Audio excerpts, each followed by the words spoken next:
and logarithms. We'll be looking at the notation. Indices is all about powers index. So you can have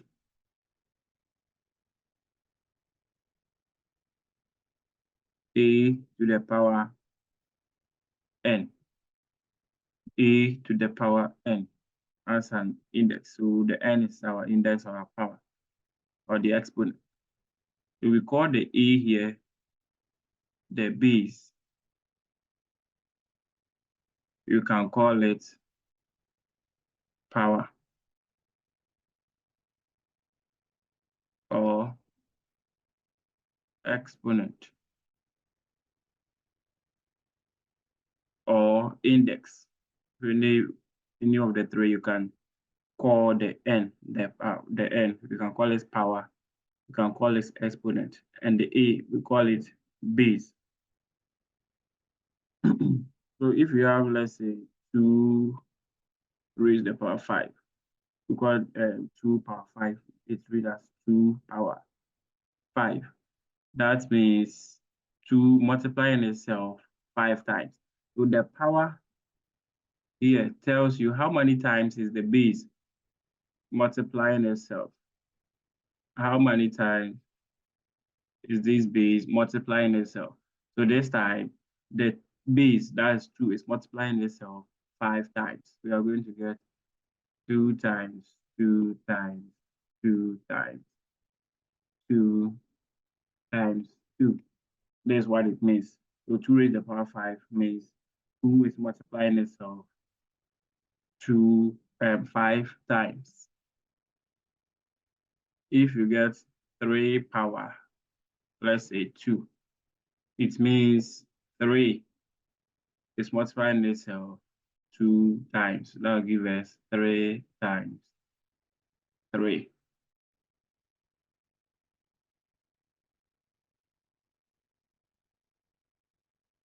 So let's say we have a times a times a times a.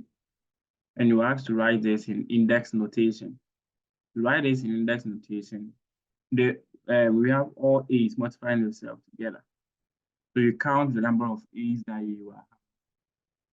1, 1, 2, 3, 4. We have the power 4. So the a is multiplying itself 4 times. Good.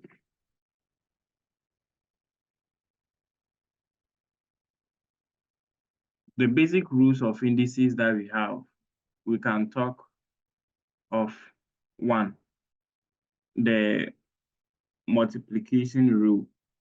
The multiplication rule. Say we have a power m times a power n. This, as we said earlier, we have base a, base a. They are all of the same base, AA. So if you are multiplying terms of the same base, you just have to add the exponent. You add your exponents together. So you are going to get, you pick the only one base, then you write m plus n. So a exponent m times a exponent n is the same as a power m plus n. Example, let's say we have 4 power 3 times 4 power 5. They have common base, that is 4, 4. So you take one of the 4s. Then you just add your exponents, 3 plus 5. That will give us 4 power 3 plus 5, 8. The reason is the 4 here, 4 power 3, is multiplying itself. The 4 is multiplying itself for 3 times. So that's 4 times 4 times 4. Then we have another 4 power 5. 4 is multiplying itself 5 times. So you bring this times. then 4 multiplying itself 5 times. Then after that, you count the number of 4s that we are having now. Now we're having 1, 2, 3, 4, 5, 6, 7, 8. So that's the 4 power 8.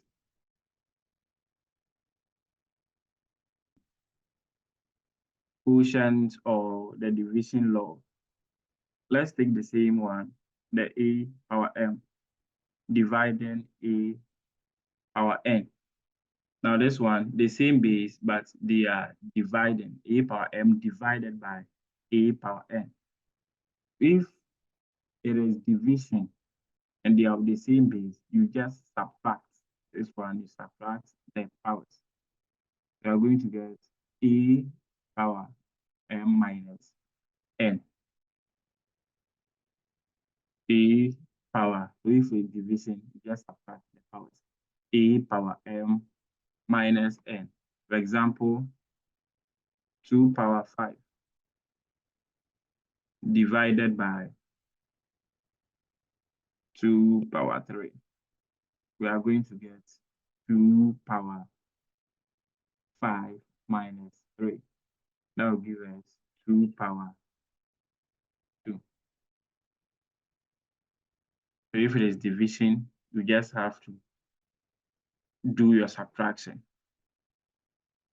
of the exponents, then you get your answer for that. Okay. Another example, we can have something like 3 power 3 divided by 3 power 4. So it is division, so you get 3 power 3 minus 4. That will give us 3 power negative 1. So it's 3 minus 4. So the answer will be negative. So 3 power negative 1. So you get to a rule that says anytime you are having a power negative 1, a power negative 1 the same as 1 over a. So this one we can write it as 1 over 3. We get to that law and explain it further. This rule that we talk about is raising to a power. Let's say we have a power m raising to power n.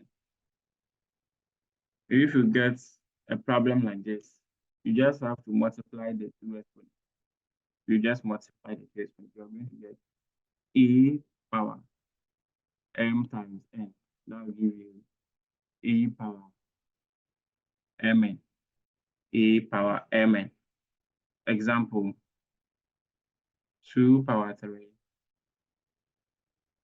all power 2 will give us 2 power 3 times 2. That is 2 power 6.